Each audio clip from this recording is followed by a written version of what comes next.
ay rated SPG. Striktong patnubay at gabay ng magulang ang kailangan. Maaaring may masiselang tema, lengguwahe, karahasan, sexual, horror o droga na hindi angkop sa mga bata.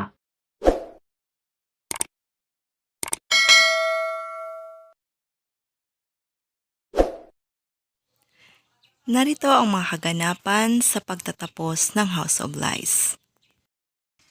Natrace nga ni Paulo ang kinaroroonan ni Marge at Rina, kaya hindi na ito nag-aksaya ng oras dahil ididemolish na ang building at may mga bomba na itinanim doon.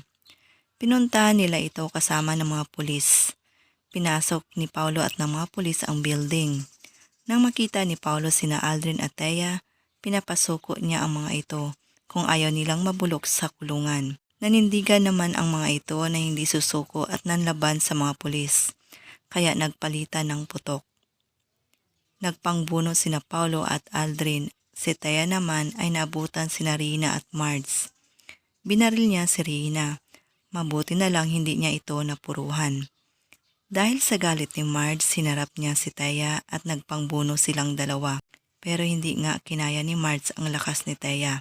Mabuti na lang nailigtas ito ni Rina. Naiwan si Thea na walang malay. Habang bumababa ng building sina Marge, narinig nila ang boses ni Paulo na sumisigaw. Inutusan ni Rina ang biyana na puntahan si Paulo.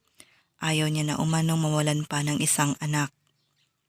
May dumating na pulis at tinulungan si Rina papalabas ng building. Samantala nang makita ni Marge na agrabyado kay Aldrin ang kanyang asawa, agad itong kumuha ng tubo at inihampas sa ulo ni Aldrin, ngunit hindi niya ito napuruhan. Nakipagbuno pa ito kay Paulo kaya nang makahanap ng tiyempo si Paulo, agad na pinulot ang baril ni Aldrin at ipinutok sa kanya. Tuluyan na ngang nalagutan ng hininga si Aldrin. Mabilis namang umalis sina Paulo at Marge na lumabas ng building. Maya-maya sumabog na nga ito kasama sina Thea at Aldrin at yun na nga ang katapusan ng kanilang kasamaan. Dinala naman sa ospital si Rina at nagpapagaling na ito. Pagka-uwi ni na Paulo sa bahay, hinanap agad ni Ashley ang kanyang mami Thea. Sa awa ni Marge, nagsinungaling ito kay Ashley. Sinabihan niya ito na humingi si Thea ng tawad sa kanila, lalong-lalo na sa kanya. Nag-sacrifice umano siya para iligtas sila. Para nang sa ganon, kahit papano, makabawi man lang siya kay Edward. Pero hindi na siya nakalabas ng building bago pa ito sumabog at gumuho. Humagulgol naman ang iyak si Ashley dahil mag-isa na lang umano siya. Kinokomfort naman siya ni na Marge at Paulo at sinabihan na hindi nila ito pababayaan. Magsisimula umano sila ng bagong buhay bilang isang pamilya. Matapos nga ang gulo, nagdesisyon sina Greg at Rina na magbakasyon muna para malimutan ang mga masamang pangyayari. Sina Marge at Paulo naman ay pinunta na ang lugar na papatayuan ng kanilang dream house. Nagustuhan naman ito ni na Ashley at Jasmine. Tinawagan naman ni Evelyn ang anak para kamustahin.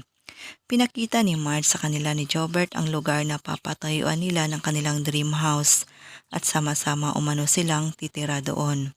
Na-appreciate nila ang lugar at nagpasalamat si Jobert kay Marge dahil matutupad na umano ang kanilang dream house. Sa buhay, walang suliranin na hindi kayang lampasan ng pagsisikap at pagtitiwala na sa pagtatapos ng gulo ay may kapayapaang naghihintay. Maraming salamat po sa panonood. God bless.